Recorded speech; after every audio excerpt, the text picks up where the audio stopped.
Well, if you just finished this game like I did, we're in the same boat, watching the Chiefs squeak by again. Browns had a tough game. This was a fun game. This was a great game, but Chiefs won, like I said, 33 to 29. Very aggressive, very fun game to watch. But I'm going to go more in depth. I'm going to give my recap, my reaction, my prediction, my projection, takeaways, everything from this game. But I got to hear from you guys.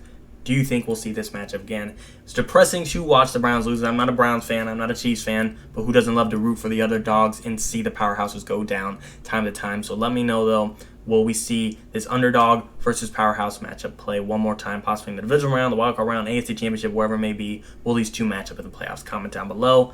And if so, give me your prediction who will win that matchup. As you can see, like I said, 33 to 29, Chiefs took away the W in this matchup. It was a great game. Right away, initially, Browns were aggressive. On their first drive, they hit a fourth down situation. A 4th and 3, I believe, was the exact mark in the red zone. Or I believe it was in the red zone. It was in the Chiefs territory, but I believe the red zone. And they said, we're not kicking a field goal. We're going for it, which is pretty risky. On their first drive, no points are scored, and it's not a 4th and inch. It's a 4th and 1, even a 4th and 2. It's a 4th and 3, yet they go for it. Kevin Stefanski, I like his aggressiveness, and they convert. They score a touchdown on that drive.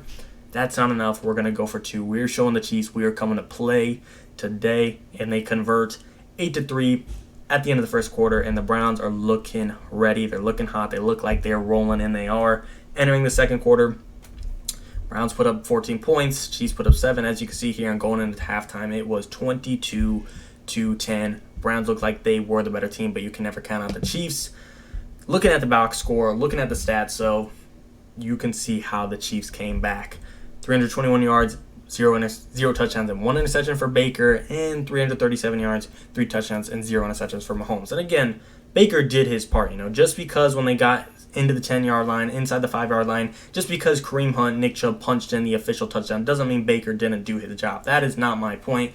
But just looking at these stats from a blank eye, you could tell the quarterback matchup slightly favors the Chiefs as far as putting the game on his back. Again, Baker did his part. He performed well, but every little mistake when you play the Chiefs does count. And the Browns had a lot going against them. Baker had 1 turnover. Again, it happens. No quarterback is perfect. But the turnover there, the Nick Chubb fumble, the punter just absolutely fumbling the ball, handing the Chiefs over the football inside, I believe, the 15.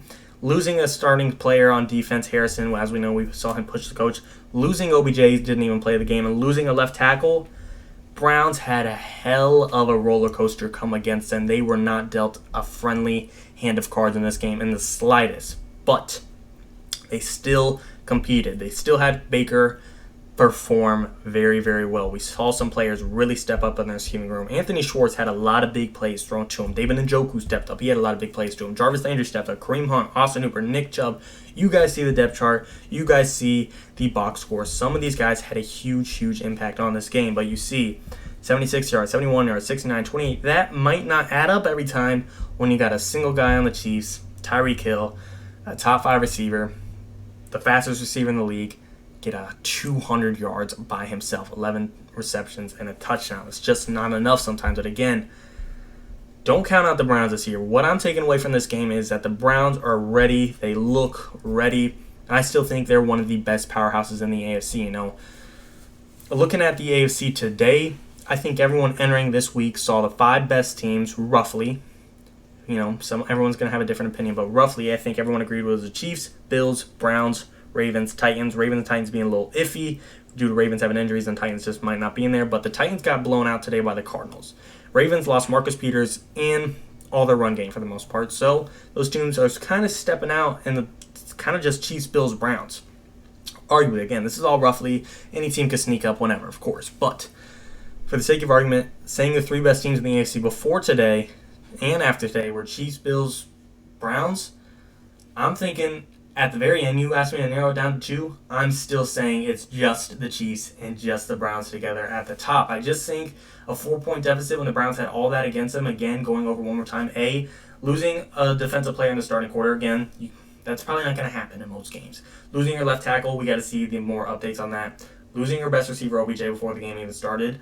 Having a fumble, having the punter just hand over the football and turn over on downs, and having an interception. Those are 6 bad things against the Chiefs for the Browns. For the Browns against the Chiefs, you know what I mean?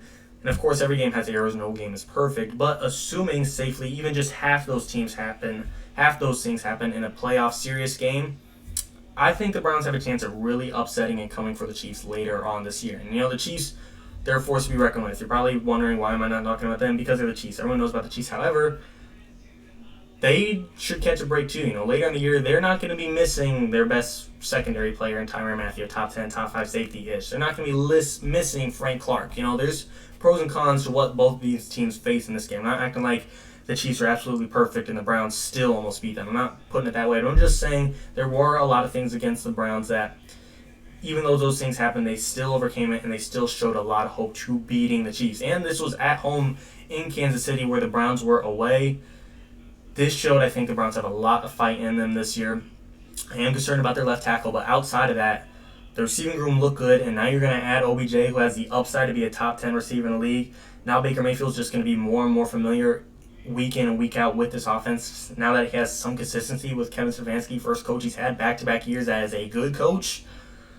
Like I said, this Browns team is coming to bring damage to the AFC. Biggest takeaways is, even though they lost, the Browns won in some opportunities. Kind of like the Dallas and the Tampa Bay game on Thursday. This kind of a defeating loss if you're a Browns fan or a Cowboys fan, but there's still a bright side to look to. There's still some positives. I'm not trying to be super, there's a fine line between being positive and being delusional. I'm not trying to reach that delusional aspect, but still, there are some things to take away from this game that make you happy. The run game was electric as always. Nick Chubb did run the ball fairly well. Outside of the one turnover, he ran it very well. Kareem Hunt, still that double threat, still that thunder and lightning duel between him and Nick Chubb. Like I said, the receiving room looks good. Some big plays between Shorts and Njoku. Landry's always consistent. Austin Hooper looks good, and now you're going to add OBJ. This team is going to be a tough team to deal with. And the Chiefs, until someone takes the crown from them, they're still going to be the best. Travis Kelce's looking like the best tight end in the league, as always. Tyreek Hill's looking like a top 5 receiver, as always. Mahomes is looking like Mahomes. Andy Reid's looking like a top 5, top 3, top 1 head coach. The defense looked good, especially Chris Jones more specifically. I liked what the Browns had with John Johnson, Troy Hill, Greg Newsome, Denzel Ward, Jadeveon Clowney, Malik Jackson, Myles Garrett, Anthony Walker. He got banged up at one point. It's just a matter of time for this Browns team to click it together. As of right now, the only thing I could really knock them for is injuries. OBJ didn't play, left tackle left. Losing a defensive player wasn't an injury, but still, just lacking that fact of being 110% of having every top guy playing, ready to go, and B, having all those guys know each other, have experience together, have chemistry together. This is just a matter of time letting this team gel, and I do think they will be a threat. Baker was very efficient, 21 for 28, 321 yards, 0 touchdowns, 1 interception. Again, like I said, just because he didn't punch in all the touchdowns or any touchdowns doesn't mean he didn't do his part. He put his team in a position to get a touchdown, and that's what matters at the end of the day. Again, I know the record at the end of the day is what matters the most, but at the end of this game, Chiefs, it hurt to see them win again. Not a Chiefs fan, not a Browns fan, but I like to root for the underdog sometime and root for the powerhouse to go down. And this is kind of what I expected. The Chiefs could always, no matter what point in time the game it is, they can always bite you in the ass and come back from a deficit. But we'll just have to see how that happens again, or if that happens again, if these two match up. And like I said, if there's a play or a team or a player, just a situation I did not mention or I mentioned incorrectly, I do want to hear from you guys. Try not to roast me. I'm open-minded and everyone makes mistakes. I'm willing to hear what you guys have to say and what I possibly missed. I'm willing to change my mind. I'm always trying to find out more. So let me know if I miss anything. I actually really do want to see if there's something I missed, and I want to hear from you guys. So drop that opinion, drop that comment, drop that take. But, refer back to the video. Let me know if we see this matchup again. And as always, and of course, thank you for watching.